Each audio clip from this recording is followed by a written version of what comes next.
இப்போ எல்லோருமே கேட்க தானே செய்வாங்க. ஆஸ்பிரண்ட் நிறைய பேர் இருக்காங்க. சிறியவர்கள் வரை பெரியவர்கள் வரை மயிலாடுதுறை தொகுதியில் நிறைய பேர் கேட்க தான் செய்கிறாங்க. அதுக்கு தகுதியான வேட்பாளர், எல்லோருமே தகுதியான வேட்பாளர் தான். யாரும் ஒருத்தருக்கு தான் கொடுக்க முடியும். ஆகையால் இங்கே அகில இந்திய தலைமை இன்னும் சில மணி நேரங்களில் முடிவு செய்வாங்க. வந்துடும்.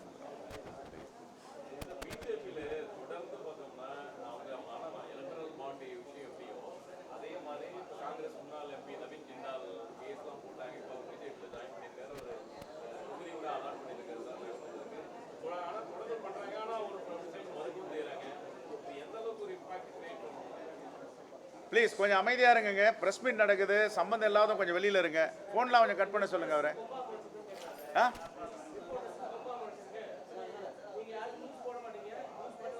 யாருங்க அவர் கேட்குறவர்?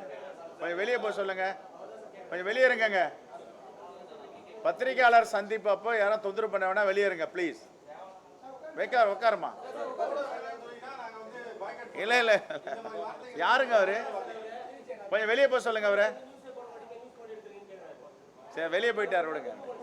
வெளியே போயிட்டு. Okay sorry right. இப்போ நவீன் ஜிண்டால் மேலே மட்டும் கிடையாதுங்க. இது மாதிரி நிறைய பேர் மேலே வழக்கு போட்டு மிரட்டி பாஜகவுக்கு இழுக்கிற வேலையை தொடர்ந்து செஞ்சிட்டு இருக்காங்க. ஆந்திராவில் தெலுங்கு தேசம் உடைய மாநிலங்களவை உறுப்பினர்கள் 4 பேர், சௌத்ரி, ரமேஷ், இன்னும் 2 பேர். அமலாக்கத்துறை, சிபிஐ எல்லாம் வழக்கு போட்டாங்க. பல ஆவணங்களை பறிமுதல் பண்ணாங்க. பத்திரங்கள்லாம், தங்கம், வைரம், வைடூரியம் எல்லாத்தையும் எடுத்துட்டாங்க. அவங்க 4 பேரை முடிவு பண்ணி பாஜகவுக்கு போய் சேர்ந்த உடனே அவர்கள் கங்கையில் காவேரியில் குளித்து புனிதமானவர்களாக ஆக்கப்பட்டார்கள். எல்லா வழக்கும் திரும்ப பெற்றுக் கொள்ளப்பட்டது. டாக்குமெண்ட்லாம் திருப்பி கொடுத்துட்டாங்க. இப்போ ஏற்கனவே இந்த முன் உதாரணங்கள்லாம் இருக்குது. இப்போ நவீன் ஜிண்டால் மேலேயும் வழக்குகள்லாம் போட்டு மிரட்டி தொழிலை முடக்குனாங்க. இப்போ அவர் போய் சேர்ந்த உடனே பாராளுமன்ற உறுப்பினர் தொகுதியும் அவர் அலோகேட் பண்ணுறாங்க. இதுதான் பாஜக மாடல். ஒரு ஆட்சிக்கும் ஒரு மாடல் இருக்குது. பாஜகவுக்கு மாநிலங்களை சிதைப்பது, மாநில உரிமைகளை பறிப்பது, ரீஜினல் பார்ட்டியெல்லாம் நசுக்குவது, மிரட்டுவது, வழக்கு போடுவது, அவர்களை கட்சிக்குள் சேர்த்து வழக்குகளை திரும்ப பெற்றுக்கொள்வது.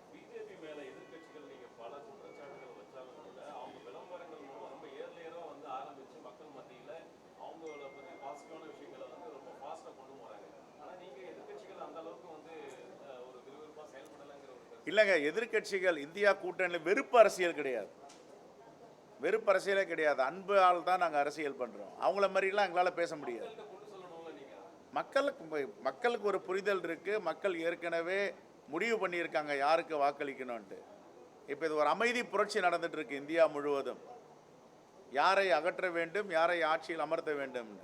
அதனால் தேர்தலுக்கு பிறகு முடிவுகள், அந்த நீங்கள் கேட்குற கேள்விக்கெல்லாம் அது பதிலாக விளக்கும்.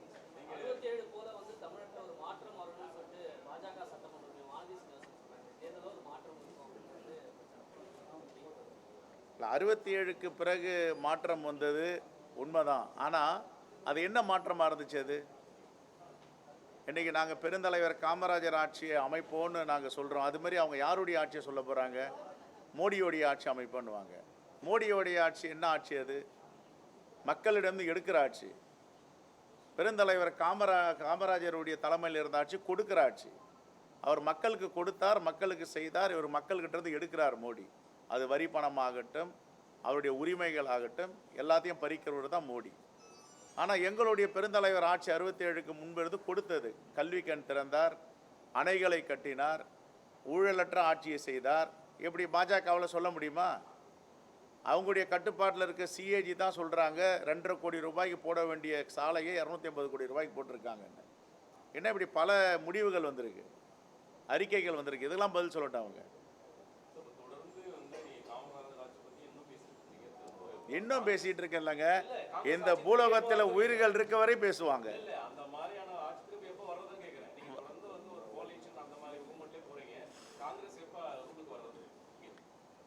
கொஞ்சம் வெயிட் பண்ணி பாருங்க, வரும். பெருந்தலைவர் காமராஜருடைய ஆட்சி தான் எங்களுடைய இலக்கு. அதில் மாற்று கருத்து இருக்கு. ஒரு கட்சிக்கும் ஒரு கருத்து இருக்கு. எங்களுடைய கட்சிக்கு என்ன கருத்தா இருக்கும்? பெருந்தலைவர் காமராஜருடைய கருத்தாக தான் இருக்கும். இப்போ 24 இருக்கோம், நாம் 24 முடிட்டும் பிறகு பேசுவோம். நிறைய ஆஸ்பிரன்ஸ் இருக்காங்க, அதில் ஒரு சில பேருக்கு மட்டும் தான் சீட் கொடுக்க முடியும்னு சொல்லியிருக்காங்க. ஆஸ்பிரன்ஸ் ஒரு சில பேர் சீனியர்ஸாக இருந்தாலும் அவங்க தவிர்க்கிறது, அவங்களை எப்படி நீங்கள் சமாதானப்படுத்துறது? இல்லைங்க, இப்போ ஒரு தொகுதியில் ஒருத்தர் தானே நிற்க முடியும் ஒரு கட்சி சார்பா, அது எந்த கட்சியாகட்டும். அதே மாதிரி எங்கள் கட்சிக்கும் அது பொருந்தும்.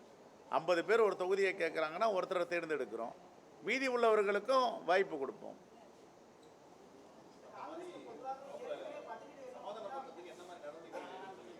அவர்கள் புரிதல் இருக்குங்க. இது என்ன காங்கிரஸ் பேரியக்கம் ஒரு தேர்தலா 2 தேர்தலா?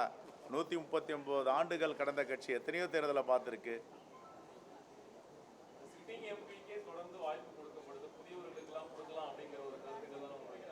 புதியவர்கள் நிறைய பேர் வந்திருக்காங்களே பாருங்க. யார் யார் புதியவர்? ராபர்ட் புரூஸ் புதியவர், இடைத்தேர்தலில் தாரகை கட்பட் புதியவர், இங்கே கிருஷ்ணகிரியில் புதியவர், திருவள்ளூரில் புதியவர்.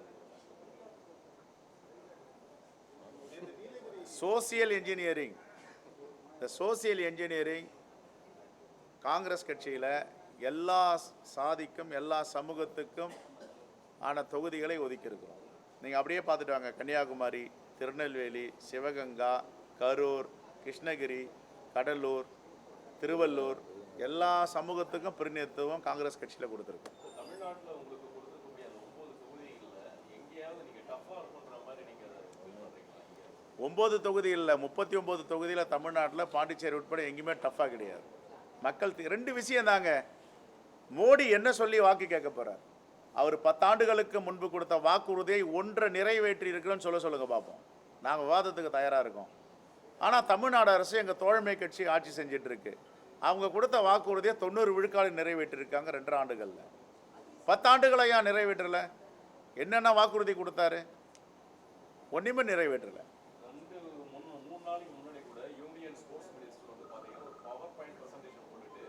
காங்கிரஸ் பீரியட்ல எக்கனாமிக் க்ரோத் என்ன இருந்தது, இப்போ என்ன இருக்குன்னு சொல்லிட்டு போட்டு காமிச்சு அவங்க அதை ஹைலைட் பண்றாங்க. வளர்ச்சிக்கான ஒரு கவர்மெண்டா பிஜேபி இருக்கு, அதனால பிஜேபி ஓட் பண்ணுங்க அப்படிங்கறத ஒரு ஃபிகரோட போட்டு காமிச்சு அவங்க உண்மையே பேச தெரியாத கட்சி பாஜக. உண்மை என்னன்னு தெரியாது. காங்கிரஸ் 2014 வரைக்கும் எவ்வளவு கடன் வாங்கியிருந்தது? 1947 இருந்து. அதற்கு பிறகு இவங்க இந்த 9 ஆண்டுகள் எவ்வளோ கடன் வாங்கியிருக்காங்கன்னு பாருங்க. எங்க வளர்ச்சி இருக்குன்னு தெரியும். எங்க வளர்ந்துருக்கு? 2 கோடி பேருக்கு வேலை வாய்ப்பு தரேன்னாரு, கொடுத்தாரா? இருக்கிற வேலை வாய்ப்பே போயிடுச்சு. சிறு குறு தொழில் எல்லாமே நலிந்து போச்சு. எங்க வேலை வாய்ப்பு கொடுத்தாரு?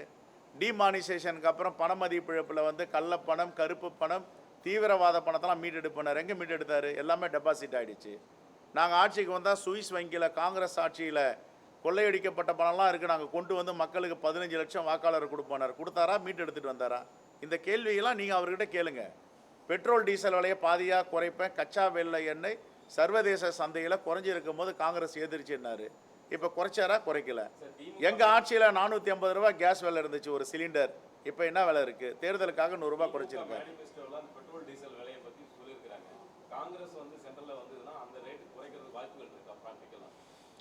எங்கள் தலைமை என்ன வாக்குறுதி கொடுத்திருக்கிறதோ அந்த வாக்குறுதி நிறைவேற்றுவது தான் காங்கிரஸ் பேரியக்கம் இந்தியா கூட்டணி. கண்டிப்பாக செய்யும். இந்தியா கூட்டணி தான், இந்தியா கூட்டணி கொடுக்கின்ற வாக்குறுதி தான் அது. இல்லை, திமுக வந்துங்க இப்போ கொடுத்த வாக்குறுதியெல்லாம் 2.5 ஆண்டுகளுக்கு முன்னாடி 90 விழுக்காடு நிறைவேற்றி இருக்கிறாங்களா இல்லையா? அதுக்கு மேலே போயிட்டு ஒரு 16 தொகுப்பில் வந்து சொல்லாத வாக்குறுதி நிறைவேற்றிருக்கிறாங்க. சொன்ன இன்னுயிர் காப்போம் 48. இருங்க நான் சொல்லி முடிச்சிடறேன். இப்போ இன்னுயிர் காப்போம் 48 எந்த தேர்தல் வாக்குறுதியில் கொடுத்தாங்க? நான் முதல்வன் எந்த வாக்குறுதியில் கொடுத்தாங்க? காலை சிற்றுண்டி இந்தியாவில் முதல் முறையாக இந்த மாநிலத்தில் அறிமுகப்படுத்தியிருக்காங்க. எந்த வாக்குறுதியில் கொடுத்தாங்க? சொல்லுங்க. புதுமை பெண் எந்த வாக்குறுதியில் கொடுத்தாங்க? இல்லம் தேடி கல்வி எந்த வாக்குறுதி கொடுத்தாங்க? எண்ணும் எழுத்தும் எந்த வாக்குறுதி கொடுத்தாங்க?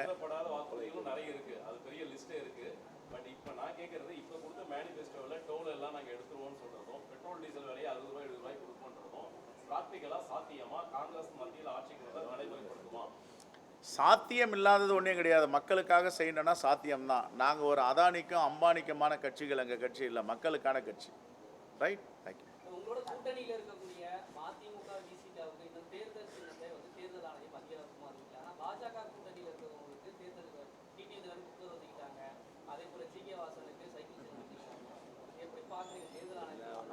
அதுதான் பாஜக மாடல் அரசு. ஒரு மாடல், திராவிட மாடல், எங்களுக்கு பெருந்தலைவர் காமராஜர் மாடல், இது பாஜக மாடல். Right, thank you. நாங்கள் ஆரம்பிச்சிட்டோம், நேற்றுலேருந்தே போயிட்டுருக்கோம். நேற்றுக்கு தென் சென்னை ராகுல்ஜி ப்ரோக்ராம் 1 or 2 daysல நாங்கள் ஃபைனல் பண்ணுவோம். சூறாவளி சுற்றுப்பயணம் செய்ய இருக்காரு. எல்லா தொகுதிகளுக்கும் போகிறதுக்கு திட்டமிட்டு இருக்கோம். ஏன்னா எங்கள் தலைவர் இந்தியா முழுவதும் போனோம், தமிழ்நாட்டுக்கு மட்டும் இல்லை. அதை அனுசரித்து குறைந்தபட்சம் ஒரு 4 திசைகள், கிழக்கு, வடக்கு, மேற்கு, தெற்கில் அவர் சுற்றுப்பயணம் செய்வார். நன்றி, தேங்க்யூ.